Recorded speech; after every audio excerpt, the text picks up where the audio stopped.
माननीय प्रधानमंत्री जी का हृदय से बहुत बहुत स्वागत करता हूं, बहुत बहुत अभिनंदन करता हूं। आज इस कार्यक्रम में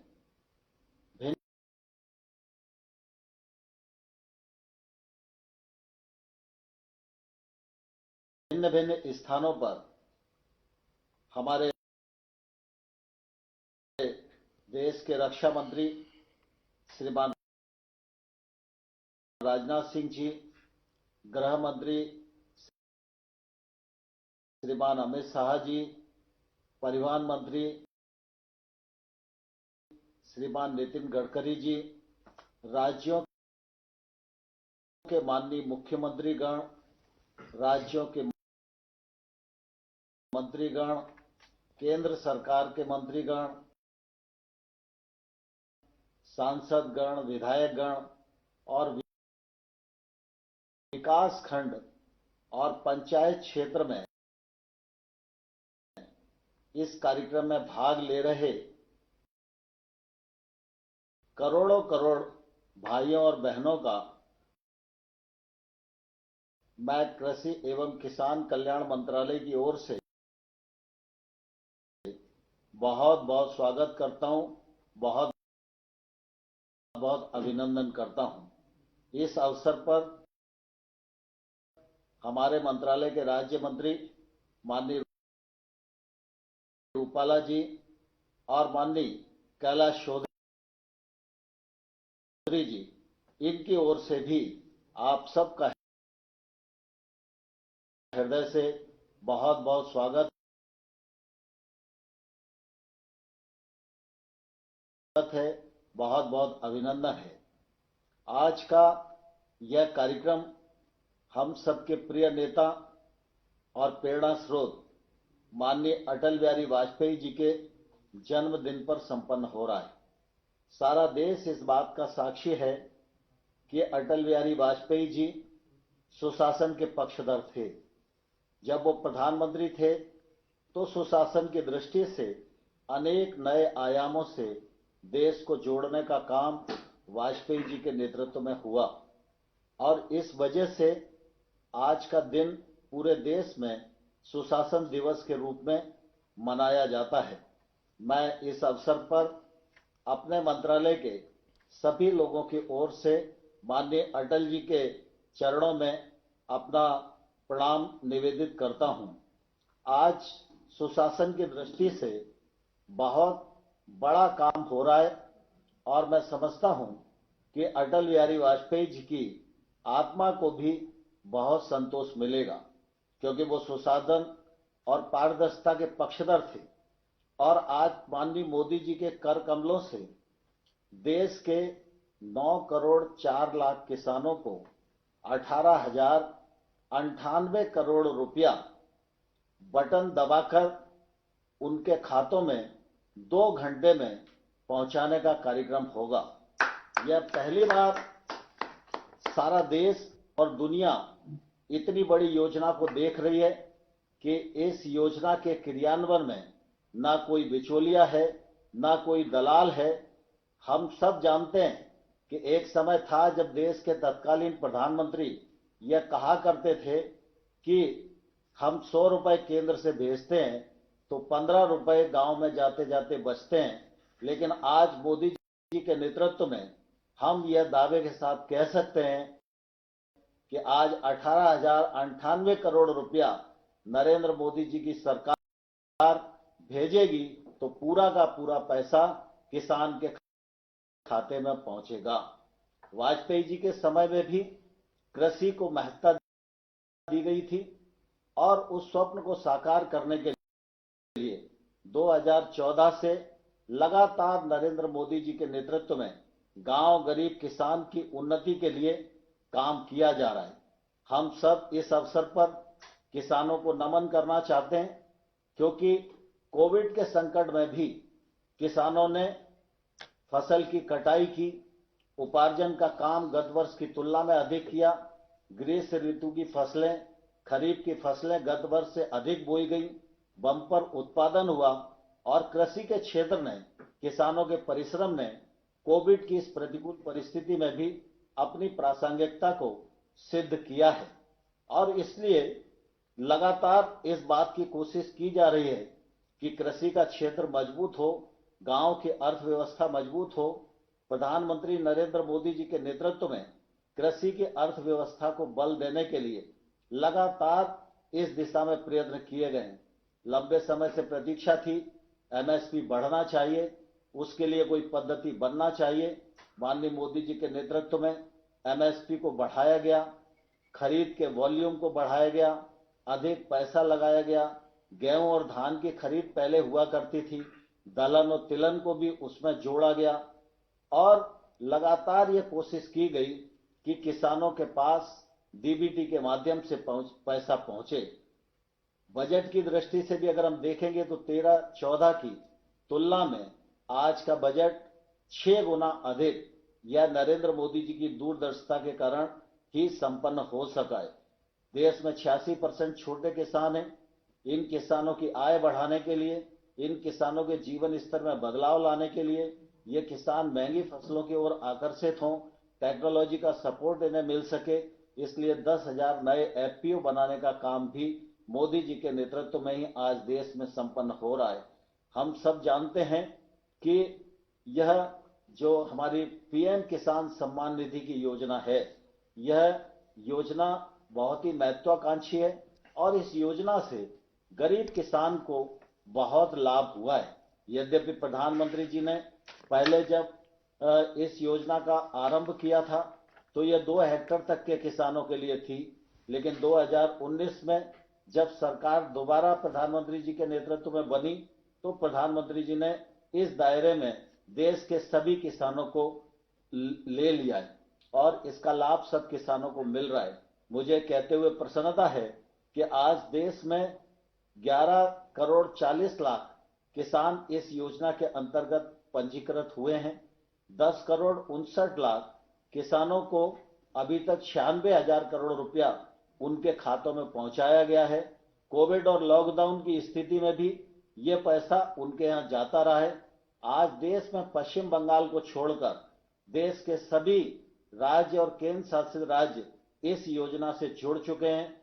पश्चिम बंगाल के 70 लाख किसान लगभग हैं जो पात्रता की सूची में हमारे अनुमान के अनुसार आ सकते हैं।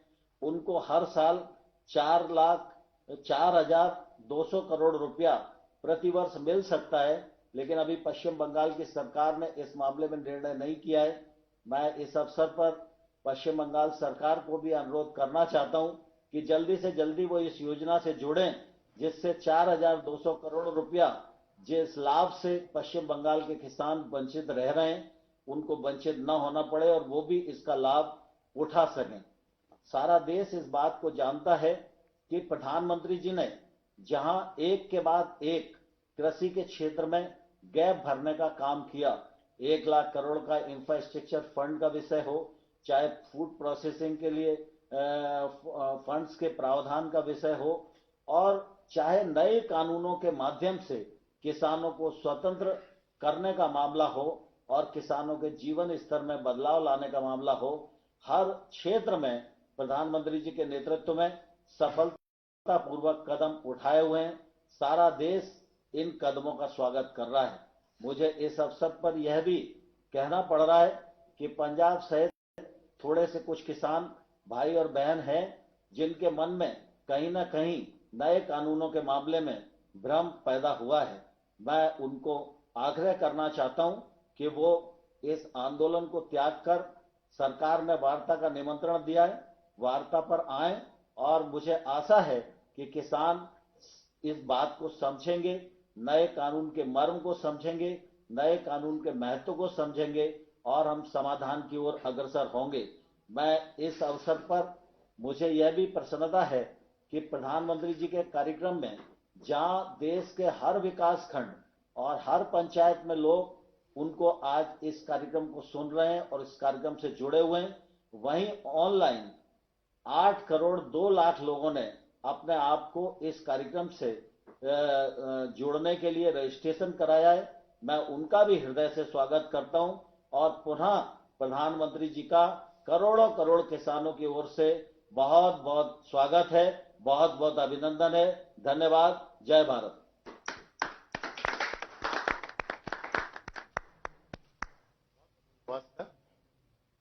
अब हम पीएम किसान योजना के तहत देश में लाभान्वित किसानों के अनुभव की लघु वीडियो फिल्म चलाने का अनुरोध करते हैं। 24 फरवरी 2019।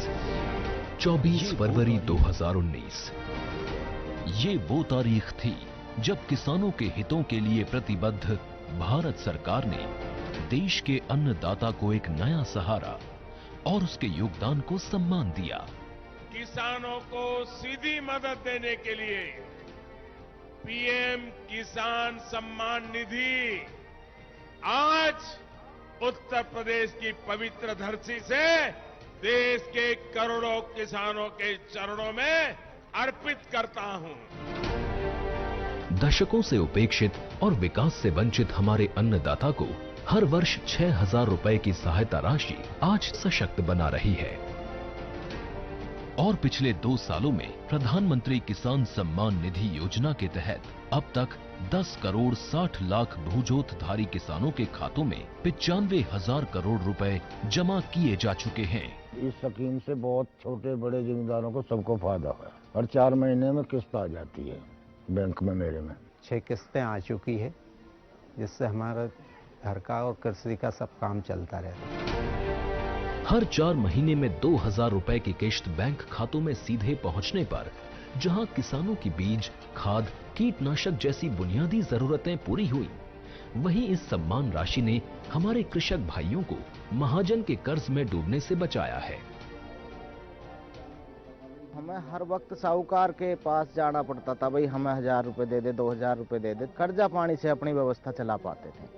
अब हमें वो सब जरूरतें ना अपने बैंक से सम्मान निधि से पूरी हो जाती है। જે પૈસા મળ્યા એનાથી આ વર્ષે અમારે ખાતર, બિયારણ, દવાઓનો ખર્ચો નીકળી જાય છે। તેનાથી સમયસર દવાઓ અને ખાતર મળવાથી ઉત્પાદન પણ સારું આવ્યું અને એનાથી ખૂબ ખૂબ અમને આ વર્ષે લાભ થયો।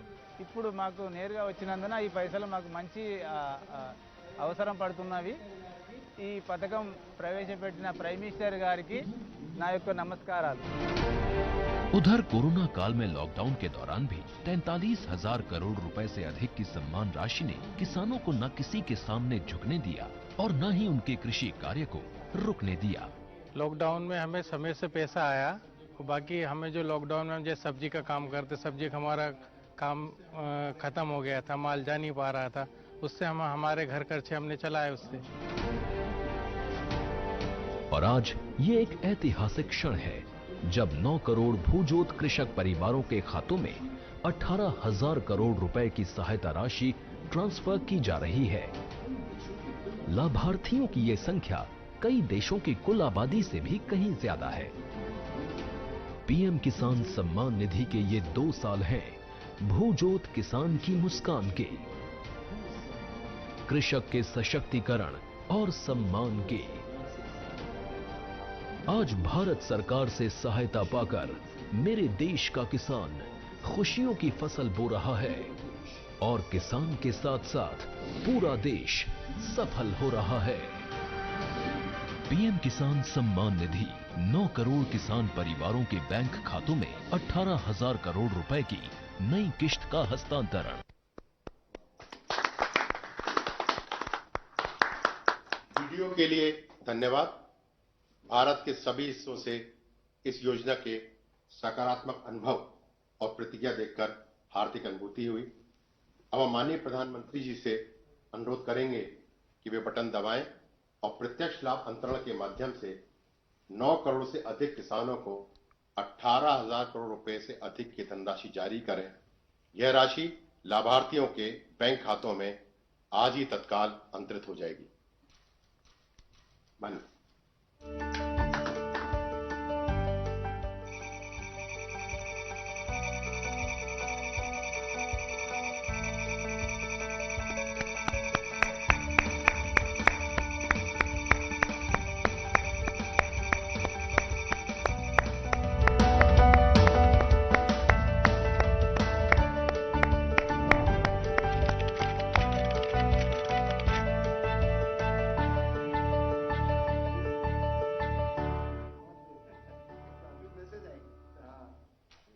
अपने फोन में मैसेज। सर आपका बहुत बहुत धन्यवाद।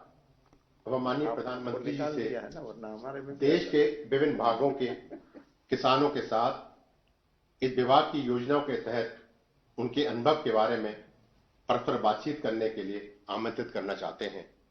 सबसे पहले मैं अरुणाचल प्रदेश के लोअर दिबांग वैली जिले के श्री गगन पेरिंग जी से आमंत्रित करूंगा कि वे पीएम किसान योजना के साथ ही ऑर्गेनिक एफपीओ के लाभार्थी हैं। श्री गगन पेरिंग जी। गगन जी नमस्कार। प्रणाम सर। जय हिंद। अरुणाचल के लोगों को तो जय हिंद कह रहा होता है। आपको पीएम किसान सम्मान निधि से जो पैसा मिल रहा है उसको आप कैसे उपयोग करते हैं? गगन जी इतने दूरी पर हैं, इतने पहाड़ों में हैं, कैसे करते हैं आप? सर मुझे हर साल हर महीने के चार महीने के पीछे 2000 करके 3 बार मिला। कुल मिला के मुझे 6000 मिला। उस पैसे को मैं ऑर्गेनिक खाद, दवा और कुछ मजदूरी के ऊपर कर सकिया। और फिर किस प्रकार से इसको आगे बढ़ाया? क्योंकि ऑर्गेनिक फार्मिंग किया तो कुछ तो करना पड़ा होगा आपको। सर एफपीओ बनाया हमने, फार्मर प्रोड्यूसर कंपनी बना के हमारा उसको और आगे बढ़ा रहा है अभी। अच्छा, एफपीओ यानी फार्मर प्रोड्यूसर ऑर्गेनाइजेशन चलाते हैं और वो भी ऑर्गेनिक फार्मिंग से जुड़े किसानों का। आपके साथ कितने किसान जुड़े हैं और ये कैसे काम करता है? सर सुनाई दे रहा है गगन जी मेरी बात? सर कितने किसान जुड़े हैं आपके साथ और किस प्रकार से काम करते हैं? 446। अच्छा। ऑर्गेनिक अदरक उगाते हैं हम। क्या क्या उगाते हैं? ऑर्गेनिक अदरक, जिंजर। अच्छा, जिंजर। और जिंजर उगाते हैं। और क्या मार्केट मिल जाता है? मार्केट फिलहाल तो सर अभी अपना इंडिया के अंदर में हमने बेंगलोर में पिछला बार बेचा, उसके बाद दिल्ली में। अच्छा, मतलब आप एक प्रकार से छोटे किसानों को प्राइवेट कंपनी के साथ जोड़ते भी हैं। क्या वो कंपनी जो आपसे जिंजर खरीदती है वो आपसे जिंजर ही ले जाती है कि जमीन भी उठा के ले जाती है? सर हाल ही में हमने प्रवर्ता फूड कंपनी से एग्रीमेंट किया है, लेकिन वो हमारा जितना प्रोडक्ट है उसका फिनिशिंग प्रोडक्ट को ले जाने का एग्रीमेंट किया है, जमीन को नहीं। जमीन अपना है, अपना ही रहेगा। आप अरुणाचल के इतने कोने में बैठे हैं, आपको विश्वास है कि आपकी जमीन सुरक्षित है, लेकिन कुछ लोग ऐसा भ्रम फैला रहे हैं कि आपकी फसल का कोई कॉन्ट्रैक्ट करेगा, एग्रीमेंट करेगा तो जमीन भी चली जाएगी। अब इतना झूठ बोल रहे हैं। अच्छा हुआ गगन जी आपने अपना अनुभव शेयर किया, मैं आपका बहुत आभारी हूं। और आपने इतने सारे किसानों को जोड़ा है, ये भी बहुत प्रसन्नता का विषय है। मैं धन्यवाद करता हूं आपका। धन्यवाद गगन जी। अब मैं उड़ीसा के नौपाड़ा जिले के श्री नवीन ठाकुर जी को आमंत्रित करूंगा, जो पीएम किसान योजना के साथ साथ किसान क्रेडिट कार्ड योजना के भी लाभार्थी हैं। श्री ठाकुर जी। नवीन जी जय जगन्नाथ। माननीय प्रधानमंत्री जी मेरा नमस्कार। बताइए क्या किस प्रकार के योजना का आपको लाभ हुआ, क्या कहना चाहेंगे आप? मुझे पीएम 5 किस्तों में 10,000 के पीएम किसान सहायता प्राप्त हुआ है। मैंने इस धन को खाद, बीज, कीटनाशक खरीद के लिए उपयोग किया है। एकीकृत यानी खेती और पशुपालन के लिए धन का उपयोग करने की योजना बना रहा हूं। अच्छा, भारत सरकार एक किसान क्रेडिट कार्ड देती है, वो आपको मालूम है क्या? जी। आपको किसान क्रेडिट कार्ड मिला है? मिला है सर। अच्छा, तो उसका क्या करता है?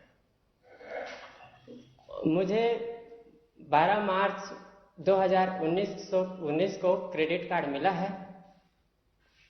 मैंने 4% के ब्याज दर से बैंक से 27,000 का ऋण लिया है।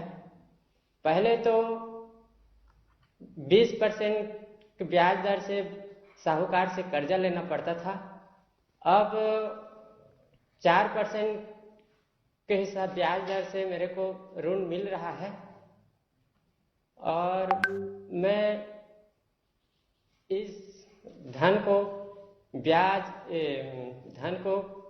बीज, खाद, कीटनाशक के लिए केसीसी का उपयोग किया है। केसीसी और पीएम किसान की योजना के लाभ से मेरे जीवन स्तर में सुधार हुआ है, इसीलिए आपको प्रधानमंत्री जी मेरा नमस्कार।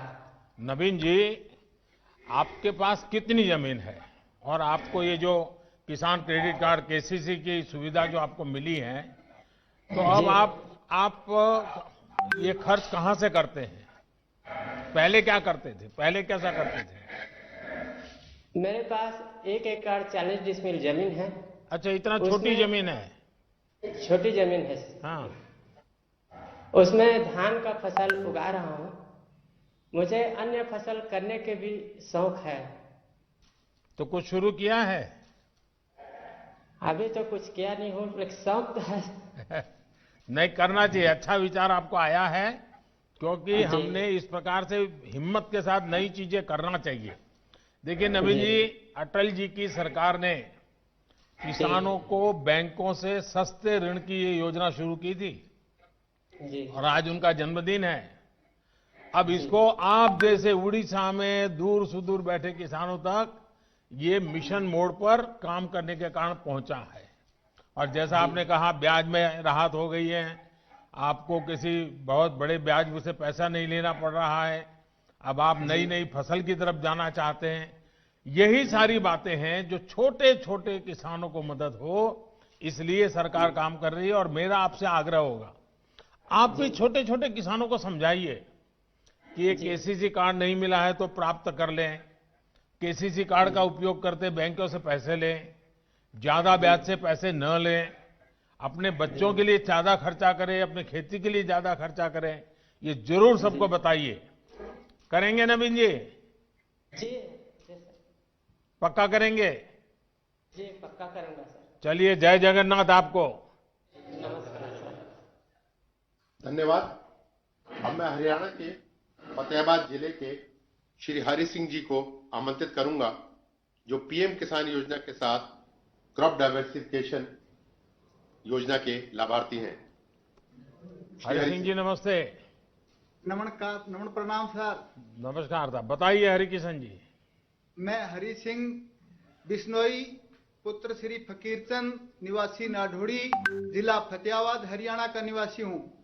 हम 4 भाई 40 एकड़ में संयुक्त खेती करते हैं।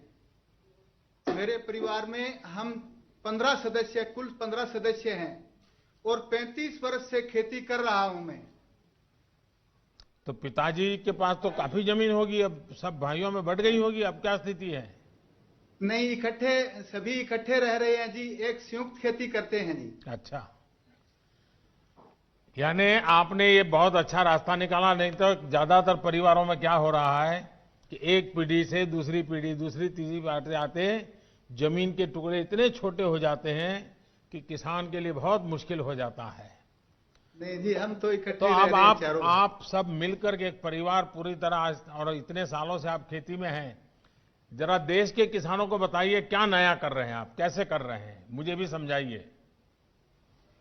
मैं पहले तो धान की खेती करता था जी, उसके बाद अब बागवानी की तरफ रुझान है। अब पहले 2 एकड़ में बाग लगाया था, फिर 2 एकड़ में फिर लगाया, अब करके मेरे पास 10 एकड़ में बाग है जी। बागवानी की खेती की तरफ रुझान है मेरा। बागवानी में क्या क्या करते हैं आप?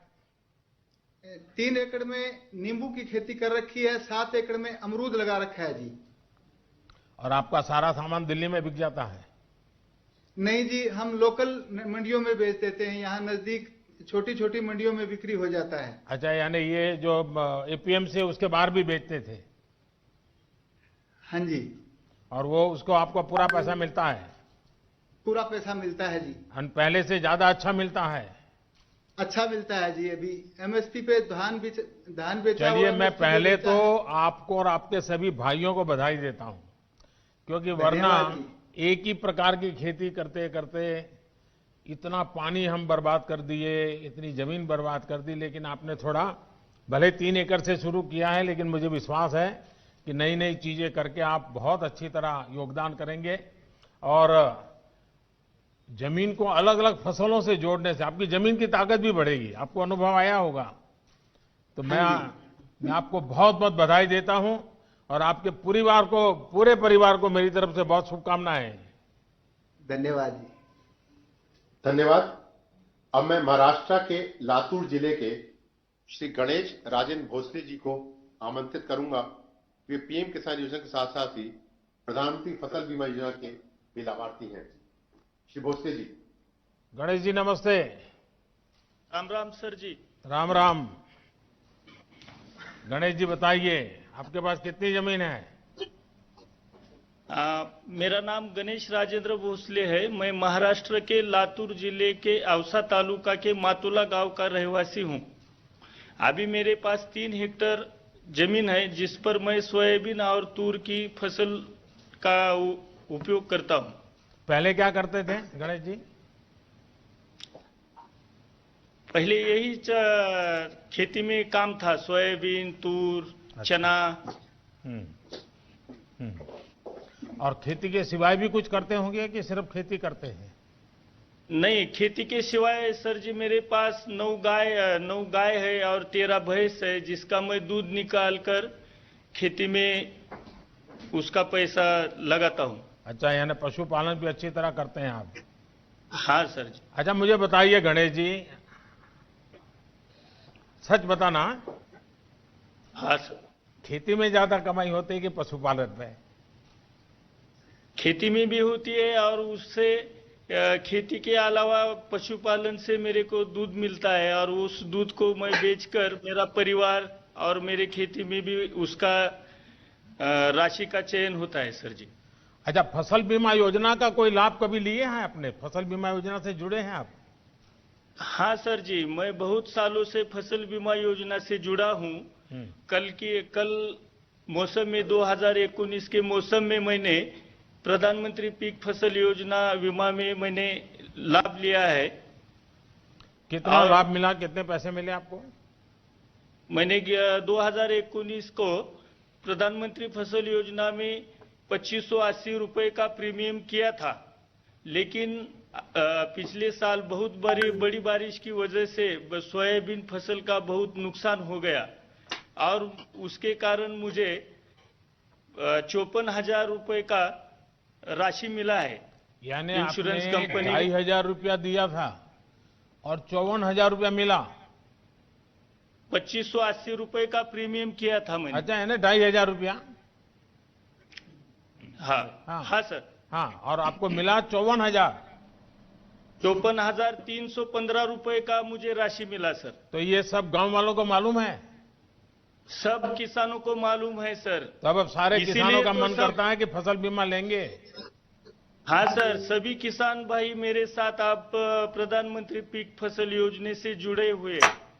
देखिए, मुझे बहुत खुशी हुई कि आपने... और ये बहुत अच्छी स्कीम है। हाँ, उससे हर किसान को फायदा हो रहा है सर जी। चलिए गणेश जी, मुझे अच्छा लगा, आपने सारी योजनाओं का लाभ लिया है। मैं आपका अभिनंदन करता हूं। धन्यवाद गणेश जी। अब मैं मध्य प्रदेश के धार जिले के श्री मनोज पाटीदार जी को आमंत्रित करूंगा, जो पीएम किसान योजना के साथ ही डायरेक्ट मार्केटिंग करने के लाभार्थी हैं। श्री पाटीदार नमस्ते। सादर प्रणाम प्रधानमंत्री जी। प्रणाम जी। बताइए मनोज जी। सर, मेरा नाम मनोज पाटीदार, पिता रामेश्वर जी पाटीदार, ग्राम चिकलिया, धार जिला, मध्य प्रदेश से मैं बात कर रहा हूं सर। मेरे परिवार में हम 6 सदस्य हैं। मेरे माता पिता, मैं, मेरी पत्नी, मेरी एक बेटी और एक बेटा है।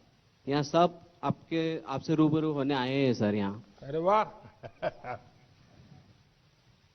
और मैंने कक्षा 10वीं तक पढ़ाई की है और बाकी की पढ़ाई मैंने परम पूजनीय पांडुरंग शास्त्री आठवले जी द्वारा निर्मित जो तत्व ज्ञान विद्यापीठ उनका जो गुरुकुल है, बाकी की पढ़ाई मैंने वहाँ की है। तो कहाँ अहमदाबाद वाले तत्व ज्ञान में पढ़ते थे कहीं और?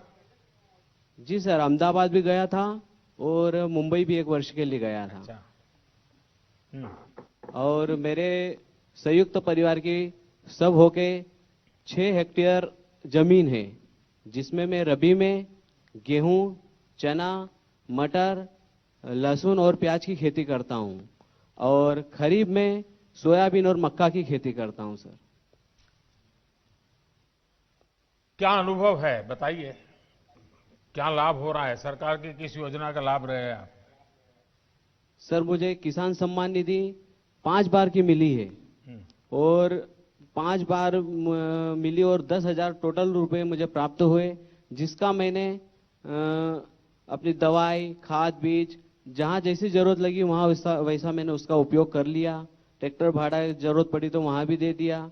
मतलब मुझे उसका सही टाइम टू टाइम उसका पेमेंट आया और उसको मैंने अच्छा, इस साल जब से ये नए कृषि सुधार कानून आए हैं, उसके पहले जो फसल आपने बेची है, तो इससे आपके जीवन में पहले और आज की तुलना में क्या फर्क आया? कोई अंतर समझा सकते हैं आप? बिल्कुल बिल्कुल सर। पहले ये जो नया कृषि कानून जो आया है, इसकी वजह से आज एक हमें नया विकल्प मिल गया है। पहले एक ही हमारे पास एक ही द्वार था, वो था मंडी का, लेकिन अभी हम किसी निजी व्यापारी या किसी अन्य संस्थान को हमारा माल हम बेच सकते हैं। इस साल मैंने खरीफ की जो फसल है सोयाबीन, मैंने सोया चौपाल आईटीसी कंपनी को 41 रुपए क्विंटल से टोटल 85 क्विंटल सोयाबीन मैंने बेचा। वहां मुझे उसकी खासियत ये लगी चौपाल की कि वहां पे एक दिन पहले ही हमें दर प्राप्त हो जाती है और हमारे सामने बड़ा कांटा होता है, उसे हमारे सामने चेक भी करवाया जाता है और सेम डे हमें पेमेंट मिल जाता है। और वहाँ की दूसरी भी अच्छी खासियत है कि हमारा जो माल है हमारे सामने उसका परीक्षण किया जाता है कि भाई इसमें इतनी दागी है, इतनी मिट्टी है, इतना मॉइस्चर है, और वो हमें डिटेल में सब बता देते हैं कि भाई इतना इतना है, आपको चाहे तो ये रेट है आपका, आप चाहो तो बेचो या आपकी इच्छा। तो नए कृषि कानून से मुझे ये जो एक और द्वार मिला है हमारा माल बेचने का, ये बहुत अच्छा लगा। आपको संतोष है? जी सर। आपके इलाके के और भी किसान फायदा उठाते हैं? बहुत किसान उठाते हैं सर। अच्छा, फिर कुछ नेता जो अपना राजनीतिक एजेंडा चलाने के लिए अपनी राजनीतिक विचारधारा किसानों के नाम पर थोपने में लगे हुए हैं और वो कह रहे हैं कि इससे तो किसानों को बड़ा नुकसान होगा।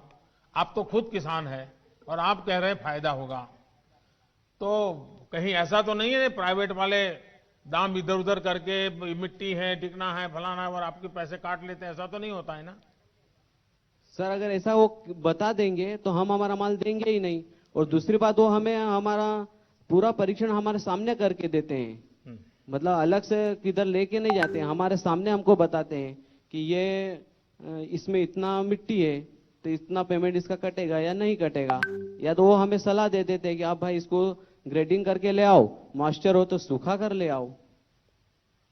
यानी आपको पूरी तरह विश्वास है कि इस नई व्यवस्था से किसान को सचमुच में लाभ होगा? हाँ, हमें बिल्कुल विश्वास है सर। चलिए मनोज जी, मैं बहुत आभारी हूं आपका और आपके पूरे परिवार के लोग यहाँ आए हैं, मैं उन सबको भी प्रणाम करता हूं। और आपने सर मेरा एक निवेदन है सर। जी जी बताइए सर। हमारे कृषि में हमें अभी जंगली जानवर हमें बहुत परेशान हो रहे हैं, जिनको घोड़ा रोज बोलते हैं। हाँ, ये बात सही है आपकी। तो हमारे किसान लोग बहुत परेशान हैं। मुझे आज एक जगह मिल गई है कि डायरेक्ट मैं आपसे ये बात कर सकूं। ये बात सही है। कई जगह पे ये, जब मैं गुजरात में मुख्यमंत्री था तब भी ये समस्या मेरे सामने आती थी, लेकिन इस देश में अभी जो ये किसान आंदोलन के नाम से बैठे हुए हैं, उन्हीं की विचारधारा के उस दूसरे लोग एनवायरमेंट के नाम पर आंदोलन चला करके अगर किसी किसान ने किसी पशु को मार दिया तो उसको जेल भिजवा देते हैं यही लोग। यानी वो उधर एक आंदोलन चलाना, इधर दूसरा आंदोलन चलाना, क्योंकि उनकी राजनीतिक विचारधारा से करते हैं। और इसके कारण, लेकिन ये बात सही है कि इसका समाधान हम सबको मिलकर निकालना होगा। और हिंदुस्तान के कई कोने में ये इस प्रकार की समस्या है। लेकिन मनोज जी, मैं आपका आभारी हूं, आपने इस बात का मेरे ध्यान पर आकर्षित किया। धन्यवाद जी। धन्यवाद जी। अब मैं तमिलनाडु के कृष्णगिरी जिले के श्री एम सुब्रमणी को आमंत्रित करूंगा, जो पीएम किसान योजना के साथ ही सूक्ष्म सिंचाई योजना के भी लाभार्थी हैं। श्री सुब्रमणी जी। वणक्कम। வணக்கம் பிரதமர் வணக்கம். बोलिए. உங்களை பத்தி சொல்லுங்க, உங்க இதை பத்தி, குடும்பத்தை பத்தி சொல்லுங்க, உங்களுக்கு எவ்வளவு ஜமீன் நிலம் இருக்குது அதை பத்தி சொல்லுங்க.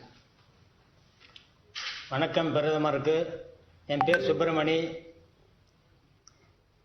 கிருஷ்ணகிரி மாவட்டம். என் குடும்பத்தில் 4 பேர் இருக்கிறோம். எங்களுக்கு 4 ஏக்கர் நிலம் இருக்குது. விவசாயம் செஞ்சுன்னு வர்றோம். தக்காளி 2 ஏக்கரை போட்டு இருக்கோம். பட்டன் ரோஸ் 1 ஏக்கரை போட்டு இருக்கிறோம்.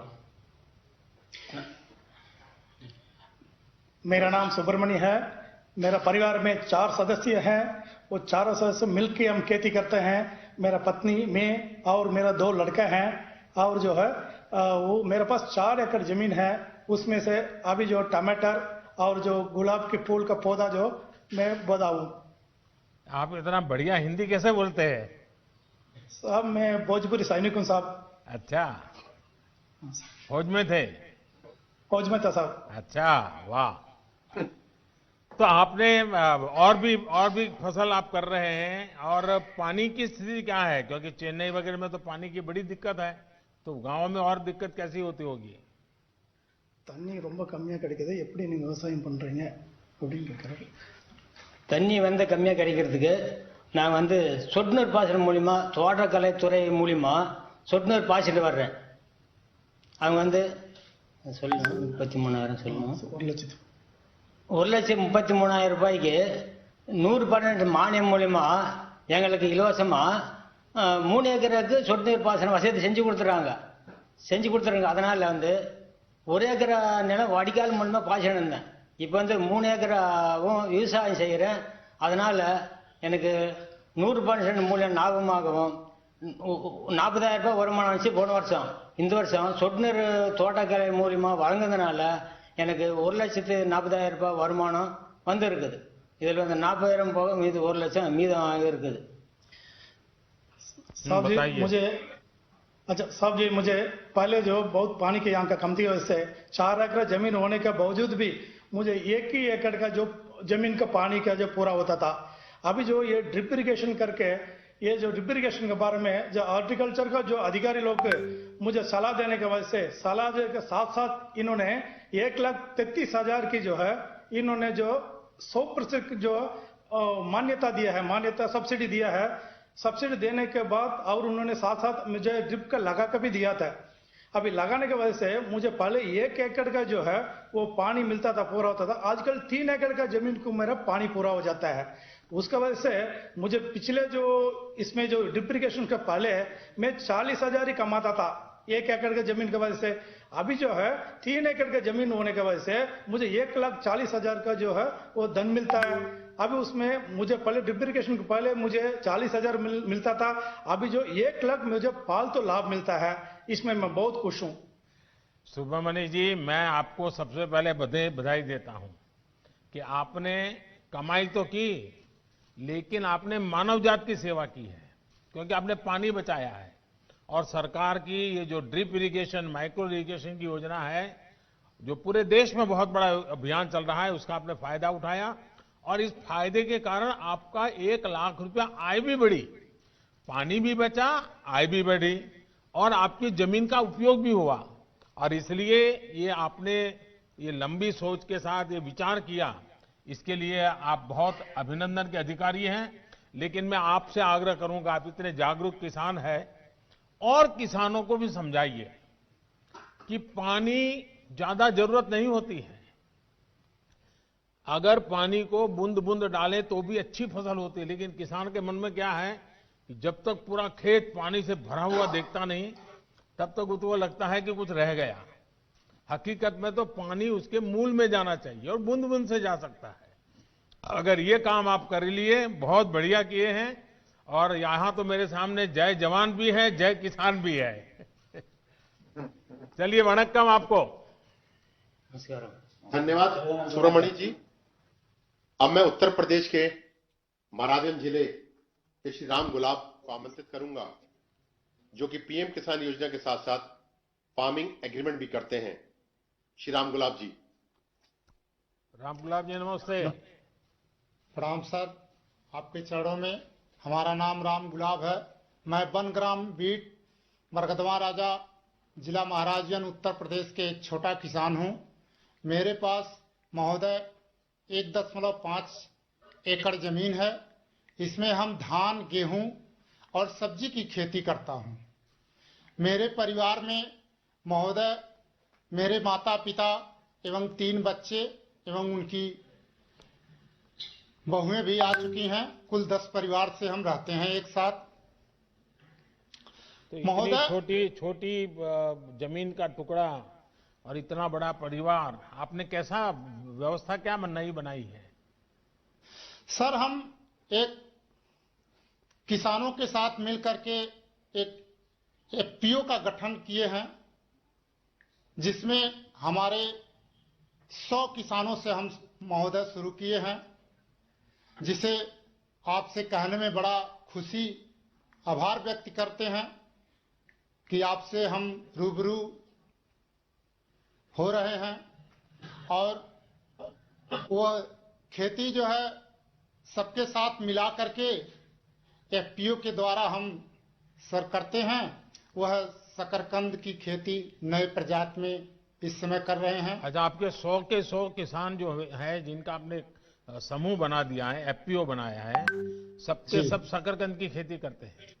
नहीं सर, अभी इन साल नया फसल ये आई है। और हम पहले सर धान, गेहूं एवं सब्जी की खेती अधिक मात्रा में करते थे। इस समय लगभग 10 टन देने के लिए एग्रीमेंट अहमदाबाद कंपनी से महोदय हम इस समय किए हैं। जिला महाराजगंज सभागार में, कलेक्ट्रेट सभागार में। और उसमें कृषि विभाग एवं नाबार्ड और महोदय एक एनजीओ महाराजगंज के मुख्यधार हैं विनोद कुमार तिवारी सर, इनके माध्यम से हम। तो ये आपके साथ जो 100 किसान जुड़े हैं, उसमें बड़े किसान हैं कि छोटे किसान हैं? सर, उसमें सब छोटे छोटे किसान हैं और सब बनटानिया के ही किसान हैं। महाराजगंज में महोदय 18 बनटानिया किसान, 18 बनग्राम हैं, जिनमें से पहले 100 किसान से हम जुड़ करके इस समय महोदय 300 से ऊपर किसान इसमें जुड़ चुके हैं। अरे वाह! तो ये अहमदाबाद की कंपनी आपसे माल खरीद रही है, आपको पूरे पैसे दे रही है? सर, हमसे उनसे एग्रीमेंट हुआ है। हम पहले 10 से 15 रुपए किलो हम उसको बेच देते थे लोकल मार्केट में, और उनसे हमसे 25 रुपया का एग्रीमेंट हुआ है और वो हमारे घर से लेके जाएंगे। अरे वाह! इसमें हमें किसी प्रकार का भाड़ा नहीं देना है, ना ही कोई बिचौलिया का है। तो आपको ये नए कृषि सुधार के कारण सबसे बड़ा लाभ होगा, ऐसा आपको लगता है? जी। और ये जमीन तो नहीं चली जाएगी ना? नहीं सर, इससे तो हम देख रहे हैं जमीन नहीं जाएगी, केवल हमारे फसल नहीं, ये झूठ फैलाया जा रहा है जी। आप जैसे लोग जब बोलते हैं तब विश्वास लोगों का बढ़ता है कि भाई इसे जमीन नहीं जाती है, हमारे फसल बिकती है। और फसल पहले बर्बाद होती थी, अब बिकती है। चलिए, मैं आपको बहुत बधाई देता हूं। और आपने खुद का तो किया, लेकिन छोटे 300 किसान तक आप पहुंच गए।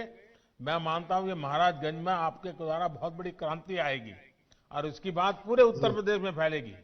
बहुत बड़ा लाभ होगा। मैं आप सबको बहुत बहुत बधाई देता हूं।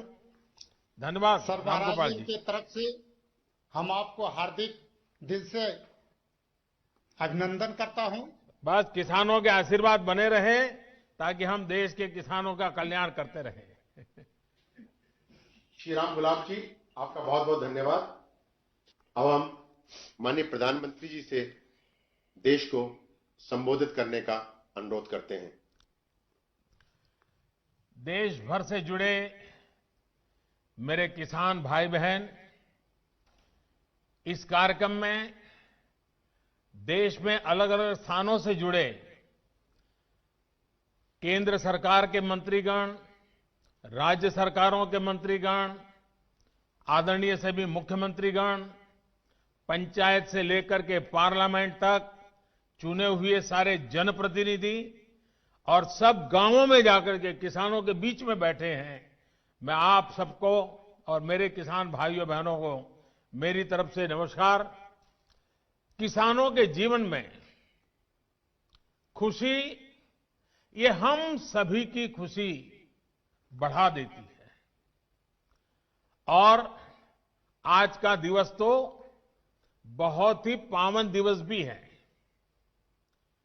किसानों को आज जो सम्मान निधि मिली है, उसके साथ ही आज का दिन कई अवसरों का संगम बनकर भी आया है। सभी देशवासियों को आज क्रिसमस की भी बहुत बहुत शुभकामनाएं। मेरी कामना है क्रिसमस का ये त्योहार विश्व में प्रेम, शांति और सद्भाव का प्रसार करे। साथियों, आज मोक्षदा एकादशी है, गीता जयंती है। आज ही भारत रत्न महामना मदन मोहन मालवीय जी की भी जयंती है। देश के महान कर्मयोगी, हमारे प्रेरणा पुरुष स्वर्गीय अटल बिहारी वाजपेयी जी की भी आज जन्म जयंती है। उनकी स्मृति में आज देश गुड गवर्नेंस डे भी मना रहा है। साथियों, अटल जी ने गीता के संदेशों के अनुरूप जीवन जीने का लगातार प्रयास किया। गीता में कहा गया है, स्वे स्वे कर्मणि अभिरतः संसिद्धिम लभते नरः, यानी जो अपने स्वाभाविक कर्मों को तत्परता से करता है, उसे सिद्धि मिलती है। अटल जी ने भी अपना पूरा जीवन राष्ट्र के प्रति अपने कर्म को पूरी निष्ठा से निभाने में समर्पित कर दिया। सुशासन को, गुड गवर्नेंस को अटल जी ने भारत के राजनीति और सामाजिक विमर्श का हिस्सा बनाया। गांव और गरीब के विकास को अटल जी ने सर्वोच्च प्राथमिकता दी। प्रधानमंत्री ग्राम सड़क योजना हो या फिर स्वर्णिम चतुर्भुज योजना हो, अंत्योदय अन्न योजना हो या फिर सर्व शिक्षा अभियान हो, राष्ट्र जीवन में सार्थक बदलाव लाने वाले अनेक कदम अटल जी ने उठाए। आज पूरा देश उनको स्मरण कर रहा है, अटल जी को नमन कर रहा है। आज जिन कृषि सुधारों को देश ने जमीन पर उतारा है, उनके सूत्रधार भी एक प्रकार से अटल बिहारी वाजपेयी भी थे। साथियों, अटल जी गरीबों के हित में, किसान के हित में बनने वाली सभी योजनाओं में होने वाले भ्रष्टाचार को राष्ट्रीय रोग मानते थे। आप सबको याद होगा, उन्होंने एक बार पहले की सरकारों पर कटाक्ष करते हुए एक पूर्व प्रधानमंत्री की बात याद दिलाई थी और उनको याद दिलाते उन्होंने कहा था कि रुपया चलता है तो रुपया घिसता है, रुपया घिसता है तो हाथ में लगता है और धीरे से जेबों में चला जाता है। मुझे संतोष है कि आज न रुपया घिसता है और न ही किसी गलत हाथ में लगता है। दिल्ली से जिस गरीब के लिए रुपया निकलता है वो उसके बैंक खाते में सीधा पहुंचता है। अभी हमारे कृषि मंत्री नरेंद्र सिंह जी तोमर ने इसके विषय में विस्तार से हमारे सामने रखा है। पीएम किसान सम्मान निधि इसका ही एक उत्तम उदाहरण है। आज देश के 9 करोड़ से ज्यादा किसान परिवारों के बैंक खाते में सीधे एक कंप्यूटर की क्लिक से 18,000 करोड़ रुपए से भी ज्यादा रकम उनके किसानों के बैंक के खाते में जमा हो गए हैं। जब से ये योजना शुरू हुई है तब से 1,10,000 करोड़ रुपए से ज्यादा 1,10,000 करोड़ रुपए से ज्यादा किसानों के खाते में पहुंच चुके हैं। और यही तो गुड गवर्नेंस है, यही तो गुड गवर्नेंस टेक्नोलॉजी के द्वारा उपयोग किया गया है। 18,000 करोड़ से ज्यादा रुपए पल भर में, कुछ ही पल में सीधे किसानों के बैंक खातों में जमा हो गए हैं। कोई कमीशन नहीं, कोई कट नहीं, कोई हेराफेरी नहीं। टेक्नोलॉजी का इस्तेमाल करते हुए पीएम किसान सम्मान योजना में ये सुनिश्चित किया गया है कि लीकेज न हो। राज्य सरकारों के माध्यम से किसानों का ऑनलाइन रजिस्ट्रेशन होने के बाद उनके आधार नंबर और बैंक खातों का वेरिफिकेशन होने के बाद इस व्यवस्था का निर्माण हुआ है। लेकिन मुझे आज इस बात का अफसोस भी है कि पूरे हिंदुस्तान के किसानों को इस योजना का लाभ मिल रहा है। सभी विचारधारा की सरकारें इससे जुड़ी हैं, लेकिन एकमात्र पश्चिम बंगाल सरकार, वहां के 70 लाख से अधिक किसान, मेरे किसान भाई बहन बंगाल के, इस योजना के वो लाभ नहीं ले पा रहे हैं, उनको ये पैसे नहीं मिल पा रहे हैं, क्योंकि बंगाल की सरकार अपने राजनीतिक कारणों से उनके राज्य के किसानों को भारत सरकार से पैसा जाने वाला है, राज्य सरकार को 1 कौड़ी का खर्चा नहीं है, फिर भी वो पैसे उनको नहीं मिल रहे हैं। कई किसानों ने भारत सरकार को सीधी चिट्ठी लिखी हुई है, उसको भी वो मान्यता नहीं देते हैं।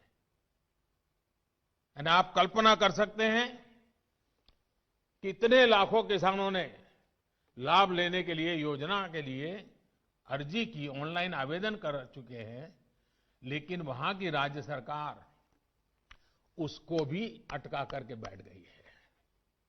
भाइयों बहनों, मैं हैरान हूं और ये बात मैं आज देशवासियों के सामने बड़े दर्द के साथ, बड़े पीड़ा के साथ कहना चाहता हूं। जो लोग 30-30 साल तक बंगाल में राज करते थे, एक ऐसी राजनीतिक विचारधारा को लेकर के बंगाल को कहां से कहां ला करके उन्होंने हालत करके रखी है, सारा देश जानता है। और ममता जी के 15 साल पुराने भाषण सुनोगे तो पता चलेगा कि इस राजनीतिक विचारधारा ने बंगाल को कितना बर्बाद कर दिया था। अब ये कैसे लोग हैं?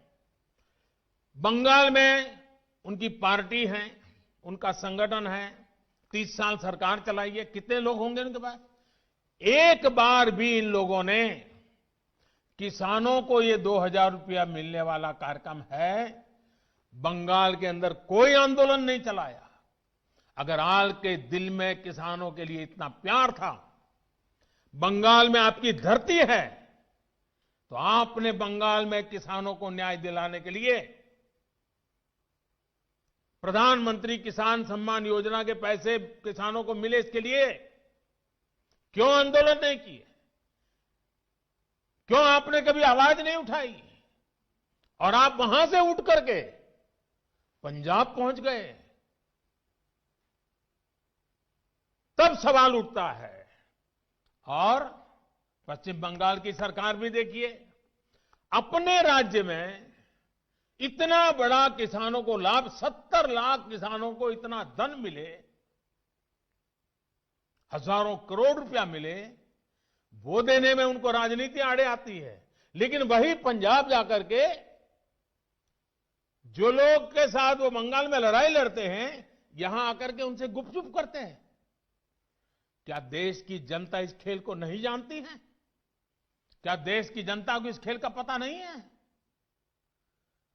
जो आज विपक्ष में हैं, उनकी इस पर जुबान क्यों बंद हो गई है? क्यों चुप है? साथियों, आज जिन राजनीतिक दलों के लोग अपने आप को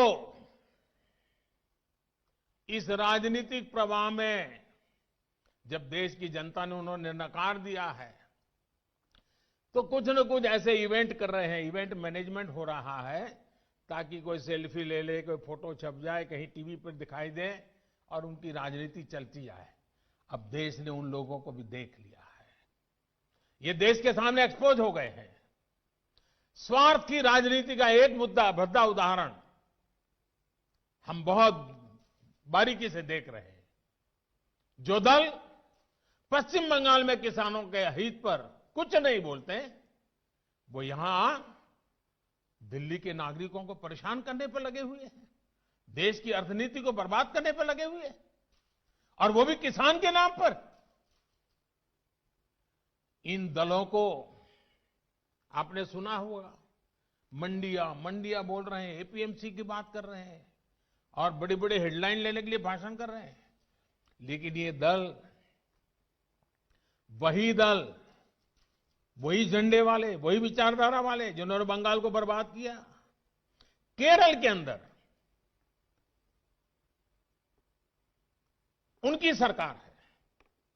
इसके पहले जो 50 साल 60 साल तक देश पर राज करते थे, उनकी सरकार थी। केरल में एपीएमसी नहीं है, मंडिया नहीं है। मैं जरा इनको पूछता हूं, यहां फोटो निकालने के कार्यक्रम करते हैं, अरे केरल में आंदोलन करके वहां तो एपीएमसी चालू करवाओ। पंजाब के किसानों को गुमराह करने के लिए आपके पास समय है। केरल के अंदर यह व्यवस्था नहीं है। अगर ये व्यवस्था अच्छी है तो केरल में क्यों नहीं है? क्यों आप दोगली नीति लेकर के चल रहे हो? ये किस तरह की राजनीति कर रहे हैं जिसमें कोई तर्क नहीं, कोई तथ्य नहीं है? सिर्फ झूठे आरोप लगाओ, सिर्फ अफवाहें फैलाओ, हमारे किसानों को डरा दो, और भले भोले किसान कभी कभी आपकी बातों में गुमराह हो जाते हैं। भाइयों बहनों, ये लोग लोकतंत्र के किसी पैमाने को, किसी पैरामीटर को मानने को तैयार नहीं है। इन्हें सिर्फ अपना लाभ, अपना स्वार्थ नजर आ रहा है। और मैं जितनी बातें बता रहा हूं किसानों के लिए नहीं बोल रहा हूं। किसानों के नाम पर अपने झंडे लेकर के जो खेल खेल रहे हैं, अब उनको ये सच सुनना पड़ेगा। और हर बात को किसानों को गाली दी, किसानों को अपमानित किया, ऐसे कर करके बच नहीं सकते हो आप लोग। ये लोग अखबारों और मीडिया में जगह बनाकर राजनीतिक मैदान में खुद के जिंदा रहने की जड़ी बूटी खोज रहे हैं। लेकिन देश का किसान उनको पहचान गया है। अब देश का किसान उनको ये जड़ी बूटी कभी देने वाला नहीं है। कोई भी राजनीति, लोकतंत्र में राजनीति करने का उनको हक है, हमें इसका विरोध नहीं है। लेकिन निर्दोष किसानों की जिंदगी के साथ न खेलें, उनके भविष्य के साथ खिलवाड़ न करें, उन्हें गुमराह न करें, भ्रमित न करें। साथियों, ये वही लोग हैं जो बरसों तक सत्ता में रहे। इनकी नीतियों की वजह से देश की कृषि और किसान का उतना विकास नहीं हो पाया जितना उसमें सामर्थ्य था। पहले की सरकारों की नीतियों की वजह से सबसे ज्यादा बर्बाद वो किसान हुआ जिसके पास न तो ज्यादा जमीन थी न ज्यादा संसाधन। इस छोटे किसान को बैंकों से पैसा नहीं मिलता था क्योंकि उसके पास तो बैंक खाता तक नहीं था। पहले के समय में जो फसल बीमा योजना थी उसका लाभ भी इन छोटे किसानों के लिए तो कहीं नामो निशान नहीं था। कोई इक्का दुक्का कहीं मिल जाए तो अलग बात है। इस छोटे किसान को खेत सिंचने के लिए न पानी मिलता था न बिजली मिलती थी। वो हमारा बेचारा गरीब किसान अपना खून पसीना लगाकर वो खेतों में जो पैदा भी करता था उसे बेचने में भी उसकी हालत खराब हो जाती थी। इस छोटे किसान की सुध लेने वाला कोई नहीं था। और आज मैं देशवासियों को फिर याद दिलाना चाहता हूं, देश में इन किसानों की संख्या छोटी नहीं है। जिनके साथ ये अन्याय किया गया है ना, ये संख्या 80% से ज्यादा किसान इस देश में हैं, करीब करीब 10 करोड़ से भी ज्यादा, जो इतने वर्षों तक सत्ता में रहे। उन्होंने इन किसानों को अपने हाल पर छोड़ दिया था। चुनाव होते रहे, सरकारें बनती रही, रिपोर्ट आती रही, आयोग बनते रहे, वादे करो भुला दो, करो भुला दो, यही सब हुआ। लेकिन किसान की स्थिति नहीं बदली। नतीजा क्या हुआ? गरीब किसान और गरीब होता गया। क्या देश में इस स्थिति को बदलना आवश्यक नहीं था? मेरे किसान भाइयों और बहनों, 2014 में सरकार बनने के बाद हमारी सरकार ने नई अप्रोच के साथ काम करना शुरू किया। हमने देश के किसान की छोटी छोटी दिक्कतों और कृषि के आधुनिकीकरण, उसे भविष्य की जरूरतों के लिए तैयार करने, दोनों पर एक साथ ध्यान दिया। हम बहुत सुनते थे कि उस देश में खेती इतनी आधुनिक है, वहां का किसान इतना समृद्ध है। कभी इजराइल का उदाहरण सुनते रहते थे। हमने दुनिया भर में कृषि क्षेत्र में क्या क्रांति आई है, क्या बदलाव आए हैं, क्या नए इनिशिएटिव आए हैं, क्या अर्थव्यवस्था के साथ कैसे जोड़ा है, सारी चीजों का गहन अध्ययन किया। इसके बाद हमने अपने अलग अलग लक्ष्य बनाए और सभी पर एक साथ काम शुरू किया। हमने लक्ष्य बनाकर काम किया कि देश के किसानों का खेती पर होने वाला खर्च, इनपुट कॉस्ट, ये कम हो, उसका खर्चा कम हो। सॉइल हेल्थ कार्ड, यूरिया की नीम कोटिंग, लाखों की संख्या में सोलर पंप, ये सारी योजनाएं उनका इनपुट कॉस्ट कम करने के लिए एक के बाद एक उठाई। हमारी सरकार ने प्रयास किया कि किसान के पास एक बेहतर फसल बीमा कवच हो। आज देश के करोड़ों किसानों को पीएम फसल बीमा योजना का लाभ हो रहा है। और मेरे प्यारे किसान भाइयों बहनों, अभी जब मैं किसान भाइयों से बात कर रहा था तो मुझे हमारे महाराष्ट्र लातूर के गणेश जी ने बताया कि 2,500 रुपया उन्होंने दिया और 54,000 रुपया करीब करीब मिला। मामूली प्रीमियम के बदले किसानों को पिछले साल में 87,000 करोड़ रुपए क्लेम राशि मिली है। 87 यानी करीब करीब 90,000 करोड़ मामूली प्रीमियम दिया किसानों ने। मुसीबत के समय ये फसल बीमा उनको काम आया। हमने इस लक्ष्य पर भी काम किया कि देश के किसान पास खेत में सिंचाई की पर्याप्त सुविधा हो। हम दशकों पुरानी सिंचाई योजनाओं पूरा कराने के साथ ही देश भर में पर ड्रॉप मोर क्रॉप के मंत्र के साथ माइक्रो इरिगेशन को भी बढ़ावा दे रहे हैं। और मुझे खुशी हुई अभी तमिलनाडु के हमारे सुब्रमण्य जी मुझे बता रहे थे कि उन्होंने माइक्रो इरिगेशन से, ड्रिप इरिगेशन से जो पहले 1 एकड़ का काम होता था 3 एकड़ का हुआ और पहले से ज्यादा 1 लाख रुपए ज्यादा कमाया माइक्रो इरिगेशन से। साथियों, हमारी सरकार ने प्रयास किया कि देश के किसानों को फसल की उचित कीमत मिले। हमने लंबे समय से लटकी स्वामीनाथन कमेटी की रिपोर्ट के अनुसार लागत का 1.5 गुना एमएसपी किसानों को दिया। पहले कुछ ही फसलों पर एमएसपी मिलती थी, हमने उनकी भी संख्या बढ़ाई।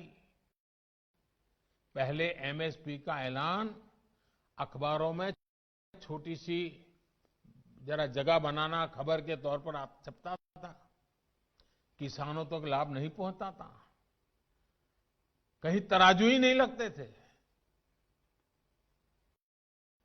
और इसलिए किसान के जीवन में कोई बदलाव ही नहीं आता था। हम आज एमएसपी पर रिकॉर्ड सरकारी खरीद कर रहे हैं। किसानों की जेब में एमएसपी का रिकॉर्ड पैसा पहुंच रहा है। जो आज किसानों के नाम पर आंदोलन कर रहे हैं, वो जब उनका समय था तब चुप मार करके बैठे हुए थे।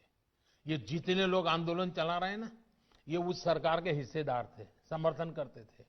और यही लोग स्वामीनाथन कमेटी की रिपोर्ट के ऊपर बैठ गए थे, सालों तक बैठ गए थे। हमने आकर के निकाला, क्योंकि हमारे दिल में किसान की जिंदगी को भला करना, कल्याण करना, ये हमारा जीवन का मंत्र है, इसलिए कर रहे हैं। साथियों, हम इस दिशा में भी फसल बेचने के लिए किसान के पास सिर्फ एक मंडी नहीं, बल्कि उसको विकल्प मिलना चाहिए, बाजार मिलना चाहिए। हमने देश की 1000 से ज्यादा कृषि मंडियों को ऑनलाइन जोड़ा। इनमें भी 1 लाख करोड़ रुपए से ज्यादा का कारोबार किसानों ने कर दिया है। किसान ऑनलाइन बेचना शुरू किया है। साथियों, हमने एक और लक्ष्य बनाया कि छोटे किसानों के समूह बने, ताकि वो अपने क्षेत्र में एक सामूहिक ताकत बनकर काम करे।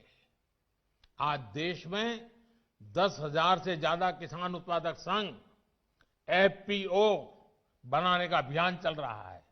उन्हें आर्थिक मदद दी जा रही है। अभी हम महाराजगंज के राम गुलाब जी से सुन रहे थे, 300 के करीब किसानों को इकट्ठा किया है उन्होंने, और पहले की तुलना में 1.5 गुना भाव से माल बेचना शुरू हुआ है। एफपीओ बनाया उन्होंने, वैज्ञानिक तरीके से खेती में मदद ली, और आज उनको फायदा हो रहा है। साथियों, हमारे कृषि क्षेत्र की सबसे बड़ी आवश्यकता है गांव के पास ही भंडारण, कोल्ड स्टोरेज।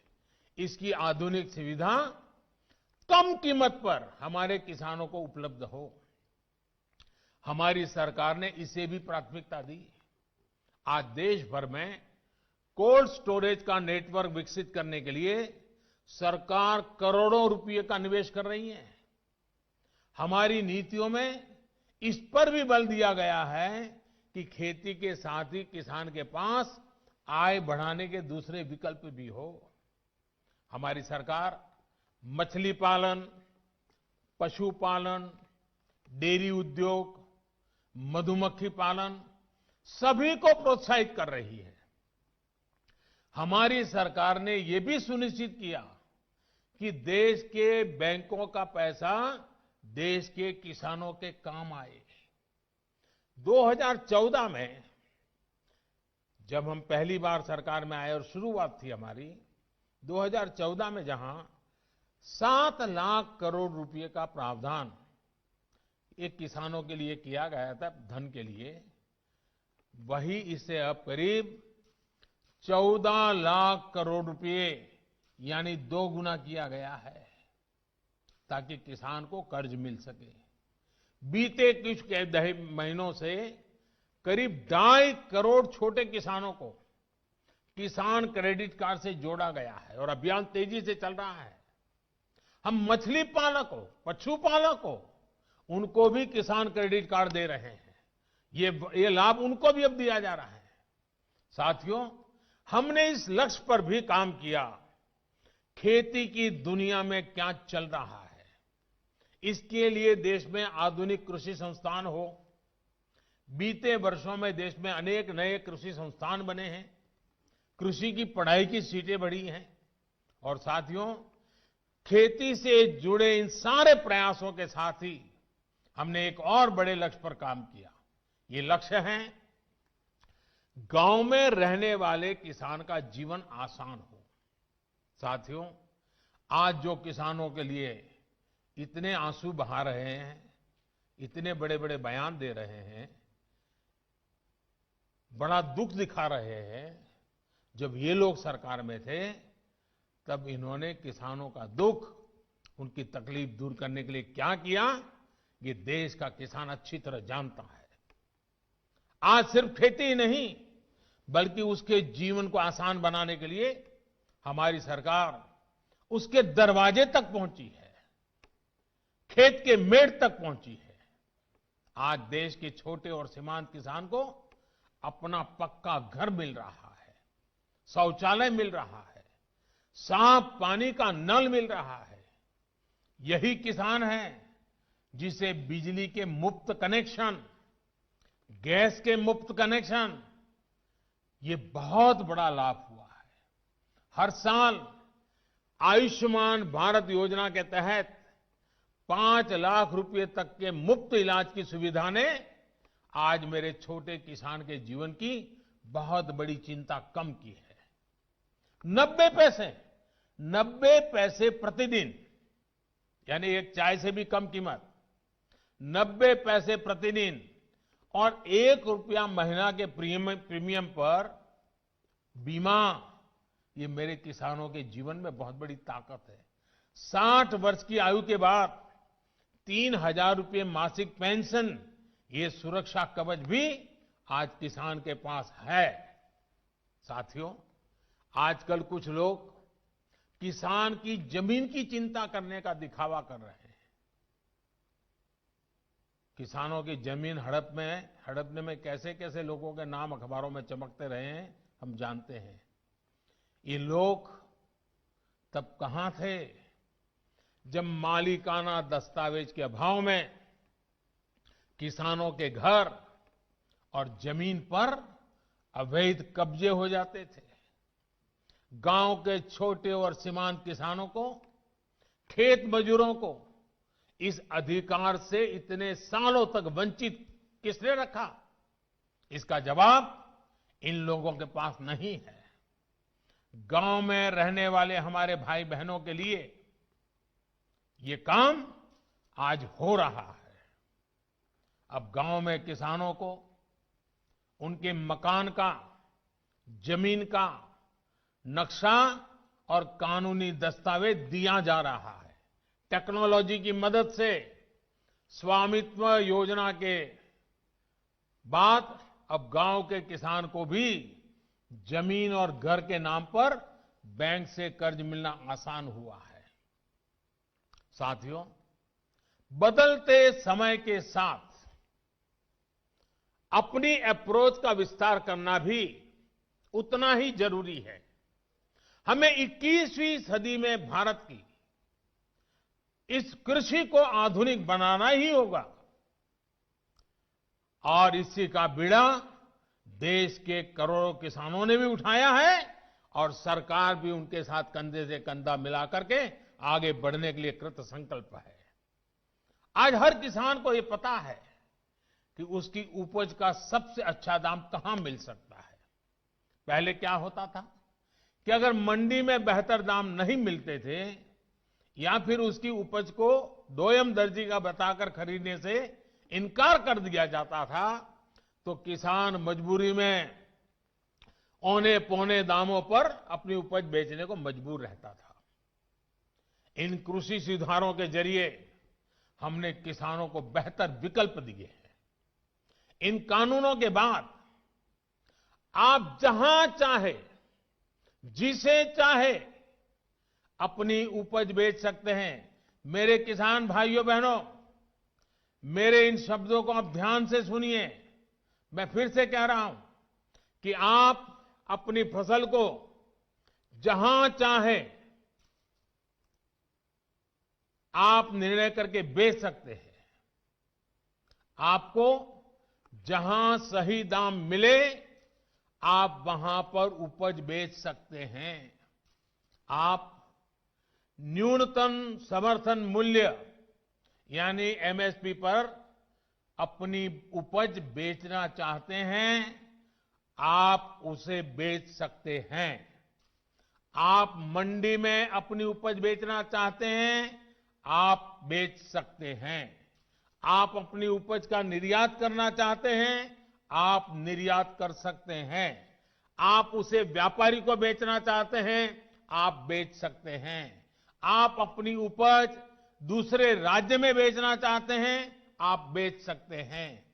आप पूरे गांव के किसानों को एफपीओ के माध्यम से इकट्ठा कर अपनी पूरी उपज को एक साथ बेचना चाहते हैं, आप बेच सकते हैं।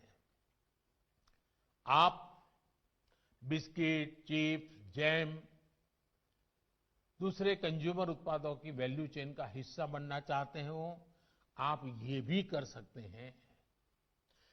देश के किसान को इतने अधिकार मिल रहे हैं, तो इसमें गलत क्या है? इसमें गलत क्या है कि अगर किसानों को अपनी उपज बेचने का विकल्प ऑनलाइन माध्यम से पूरे साल और कहीं भी मिल रहा है। साथियों, आज नए कृषि सुधारों के बारे में असंख्य झूठ फैलाए जा रहे हैं। कुछ लोग किसानों के बीच भ्रम फैला रहे हैं कि एमएसपी समाप्त की जा रही है, तो कुछ लोग अफवाहें फैला रहे हैं कि मंडियों को बंद कर दिया जाएगा। मैं आपको फिर ध्यान दिलाना चाहता हूं कि इन कानूनों को लागू हुए कई महीने बीत गए हैं। क्या आपने देश के किसी एक कोने में एक भी मंडी के बंद होने की खबर सुनी है? जहां तक एमएसपी का सवाल है, हाल के दिनों में सरकार ने बहुत सी फसलों का न्यूनतम समर्थन मूल्य भी बढ़ा दिया है। ये कृषि सुधारों के बाद भी हुआ है, नए कृषि कानूनों के बाद भी हुआ है। इतना ही नहीं, जो लोग किसानों के नाम पर बात करते हैं ना, ये जो आंदोलन चल रहा है उसमें कई सच्चे और निर्दोष किसान भी हैं। ऐसा नहीं है कि सब वो राजनीतिक विचारधारा वाले तो सिर्फ नेता हैं, बाकी तो भले भाले किसान हैं। उनको जाकर के सीक्रेटली पूछोगे कि भाई आपकी कितनी जमीन है, क्या पैदा करते हो, इस बार बेचा कि नहीं बेचा, तो वो भी बताएगा हाँ वो एमएसपी में बेच करके आया। और जब एमएसपी में खरीदी चल रही थी ना, तब वो आंदोलन को उन्होंने ठंडा कर दिया था, क्योंकि उनको मालूम था कि अभी जरा किसान मंडी में जाके के माल बेच रहा है। वो सब बिक्री हो गई, काम हो गया, फिर उन्होंने आंदोलन शुरू किया। साथियों, वास्तविकता तो ये है कि बढ़े हुए न्यूनतम समर्थन मूल्य एमएसपी पर सरकार ने किसानों की उपज की रिकॉर्ड स्तर पर खरीदी की है, और वो भी नए कानून बनने के बाद। और एक अहम बात, इन कृषि सुधारों से सरकार ने अपनी जिम्मेदारियां बढ़ाई है। उदाहरण के तौर पर एग्रीमेंट फार्मिंग की बात ही ले लीजिए। कुछ राज्यों में ये कानून, ये प्रावधान कई सालों से हैं, पंजाब में भी है। वहां तो प्राइवेट कंपनियां एग्रीमेंट करके खेती कर रही है। क्या आप जानते हैं, पहले के कानूनों में समझौता तोड़ने पर किसानों पर पेनल्टी लगती थी। मेरे किसान भाइयों को भी ये किसी ने समझाया नहीं होगा, लेकिन हमारी सरकार ने ये सुधार किया और ये सुनिश्चित किया कि मेरे किसान भाइयों पर पेनल्टी या किसी तरह का जुर्माना नहीं लगेगा। साथियों, आप ये भली भांति जानते हैं कि पहले अगर किसी कारणवश किसान मंडी नहीं भी जा पाता था, तो वो क्या करता था? वो किसी ट्रेडर को अपना माल बेच देता था। ऐसे में वो व्यक्ति किसान का फायदा ना उठा पाए, उसके लिए भी हमारी सरकार ने कानूनी उपाय किए हैं। खरीदार समय से आपका भुगतान करने के लिए अब कानूनन बाध्य है। उसे रसीद भी काटनी होगी और 3 दिन के भीतर भुगतान भी करना होगा। नहीं तो ये कानून किसान को शक्ति देता है, ताकत देता है, वो अधिकारियों के पास जाकर कानूनी तंत्र का सहारा लेकर अपना पैसा प्राप्त कर सके। ये सारी चीजें हो चुकी हैं, हो रही है। खबरें आ रही हैं कि कैसे एक एक करके हमारे देश के किसान भाई इन कानूनों का फायदा उठा रहे हैं। सरकार किसान के साथ हर कदम पर खड़ी है। किसान चाहे जिसे अपनी उपज बेचना चाहे, सरकार ने ऐसी व्यवस्था की है कि एक मजबूत कानून और लीगल सिस्टम किसानों के पक्ष में खड़ा रहे। साथियों, कृषि सुधारों का एक और अहम पक्ष भी ये है के लिए समझना जरूरी है। अब जब कोई किसान के साथ एग्रीमेंट करेगा तो वो ये भी चाहेगा कि उपज अच्छी से अच्छी हो। इसके लिए एग्रीमेंट करने वाला किसानों को अच्छे बीज, आधुनिक तकनीक, अत्याधुनिक उपकरण, विशेषज्ञता ये हासिल करने में मदद करेगा ही करेगा, क्योंकि उसको तो उसी रोजी रोटी उसमें है। अच्छी उपज के लिए सुविधाएं किसानों के दरवाजे पर उपलब्ध करवाएगा। एग्रीमेंट करने वाला व्यक्ति बाजार की ट्रेंड से पूरी तरह वाकिफ रहेगा और इसी के अनुरूप हमारे किसानों को बाजार की मांग के हिसाब से काम करने में मदद करेगा। अब आपको मैं एक और स्थिति बताता हूं। अगर किसी वजह से, किसी परेशानी की वजह से किसान की उपज अच्छी नहीं होती या फिर बर्बाद हो जाती है, तो भी ये याद रखिए, तो भी जिसने एग्रीमेंट किया है उसको, किसान को उपज का जो दाम निर्धारित हुआ था वो उसको देना ही पड़ेगा। एग्रीमेंट करने वाला अपने एग्रीमेंट को अपनी मर्जी से खत्म नहीं कर सकता है। लेकिन दूसरी तरफ अगर किसान एग्रीमेंट को किसी भी वजह से खत्म करना चाहता है तो किसान कर सकता है, सामने वाला नहीं कर सकता है। क्या ये स्थिति किसानों के लिए फायदेमंद है कि नहीं है? सबसे ज्यादा एश्योरेंस किसान को है कि नहीं है? किसान को फायदा होने वाली गारंटी इसमें है कि नहीं है? एक और सवाल लोगों ने उछाल करके रखा हुआ, आपके मन में भी आता होगा। अगर किसी स्थिति में उपज अच्छी हुई, मार्केट बहुत शानदार हो गया, जो एग्रीमेंट में था उससे भी ज्यादा मुनाफा एग्रीमेंट वाले को मिल रहा है, अगर ऐसा होता है तो एग्रीमेंट का जितना पैसा है वो तो देना ही दे है, लेकिन अगर ज्यादा मुनाफा हुआ है तो उसमें से कुछ बोनस भी किसान को देना पड़ेगा। इससे बड़ा किसान की रक्षा कौन कर सकता है? ऐसी स्थिति होने में किसान एग्रीमेंट में तय किए गए मूल्य के अलावा, जैसा मैंने कहा, बोनस का भी वो हकदार होगा। पहले क्या होता था, याद है ना? सारा रिस्क किसान का होता था और रिटर्न किसी और का होता था।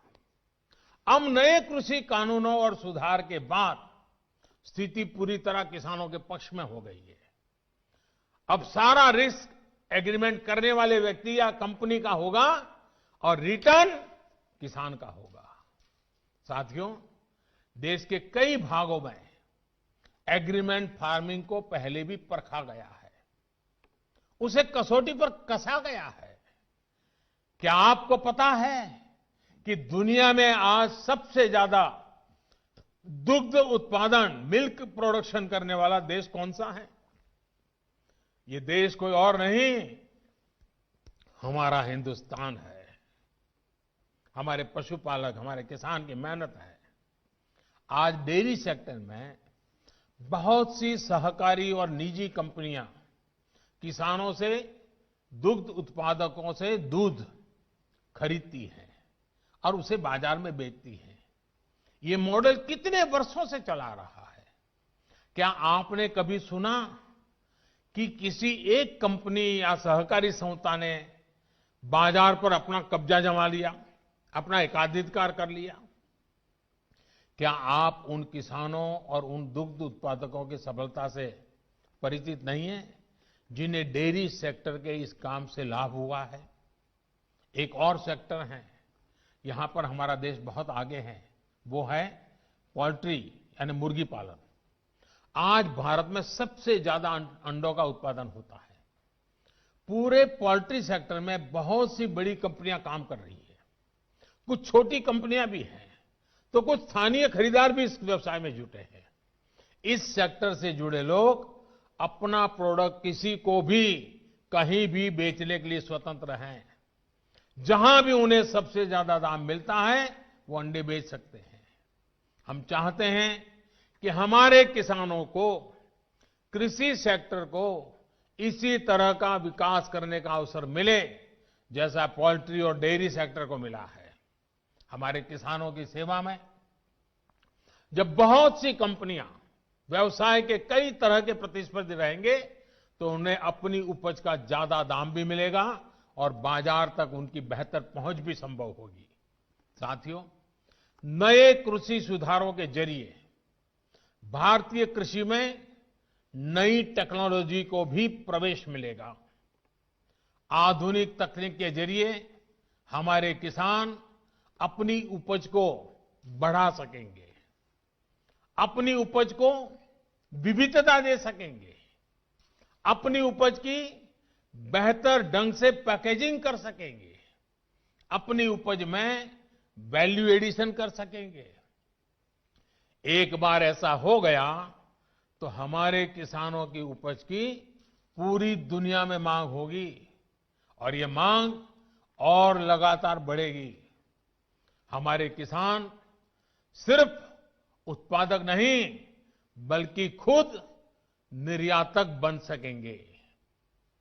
दुनिया में कोई भी अगर कृषि उत्पादों के जरिए बाजार में अपनी धाक जमाना चाहेगा तो उसे भारत आना पड़ेगा। अगर दुनिया में कहीं भी क्वालिटी और क्वांटिटी दोनों की जरूरत होगी तो उन्होंने भारत के किसानों के साथ साझेदारी करनी पड़ेगी। जब हमने दूसरे सेक्टर में इन्वेस्टमेंट और इनोवेशन बढ़ाया तो हमने आय बढ़ाने के साथ ही उस सेक्टर में ब्रांड इंडिया को भी स्थापित किया।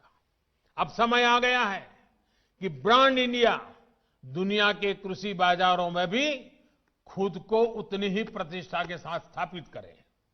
साथियों, कुछ राजनीतिक दल जिन्हें देश की जनता ने लोकतांत्रिक तरीके से नकार दिया है, वो आज कुछ किसानों को गुमराह करके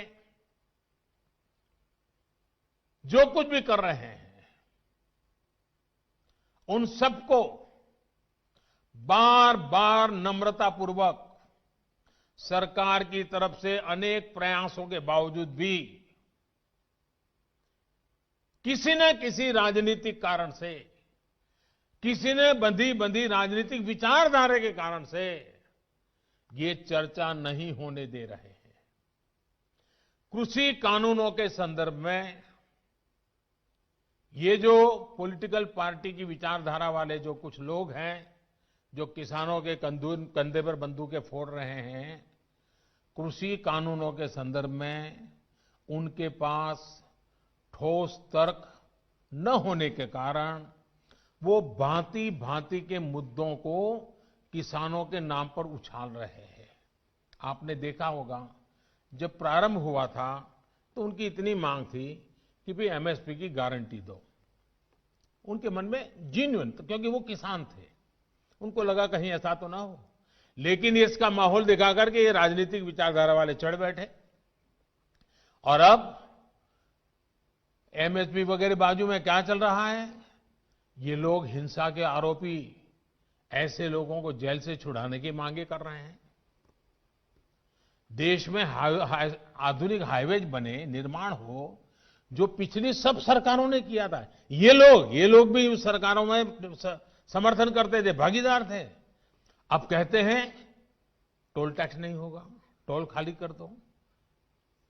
भाई किसान का विषय छोड़ करके नई जगह पे क्यों जाना पड़ रहा है? जो नीतियां पहले के समय से चली आ रही है, अब ये किसान आंदोलन की आड़ में उनका भी विरोध कर रहे हैं, टोल नाकों का विरोध कर रहे हैं। साथियों, ऐसी परिस्थिति में भी देश भर के किसानों ने कृषि सुधारों का भरपूर समर्थन किया, भरपूर स्वागत किया है। मैं सभी किसानों का आभार व्यक्त करता हूं। मैं सर झुका करके उनको प्रणाम करता हूं कि देश को आगे ले जाने के लिए देश के कोटि कोटि किसान आज इस निर्णय के साथ, हिम्मत के साथ खड़े हुए हैं। और मैं मेरे किसान भाइयों बहनों को भरोसा दिलाता हूं कि आपके विश्वास पर हम कोई आंच नहीं आने देंगे। पिछले दिनों अनेक राज्य, और ये बात समझनी होगी, अनेक राज्य, चाहे असम हो या इधर राजस्थान हो, जम्मू कश्मीर हो, ऐसे कई जगह पे पंचायतों के चुनाव हुए। इनमें प्रमुखतया ग्रामीण क्षेत्र के लोगों को ही वोट देना होता है, एक प्रकार से किसान को ही वोट देना होता है। इतना गुमराह करने वाला का खेल चलता था, इतना बड़ा आंदोलन का नाम दिया जा रहा था, हो हल्ला किया जाता था, लेकिन इसी के अगल बगल में जहां जहां चुनाव हुए हैं, उन गांवों के किसानों ने ये आंदोलन चलाने वाले जो इतने लोग थे उनको नकार दिया है, पराजित कर दिया है।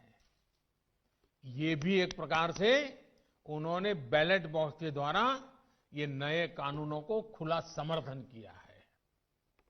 साथियों, तर्क और तथ्य के आधार पर हर कसौटी पर हमारे ये निर्णय कसे जा सकते हैं।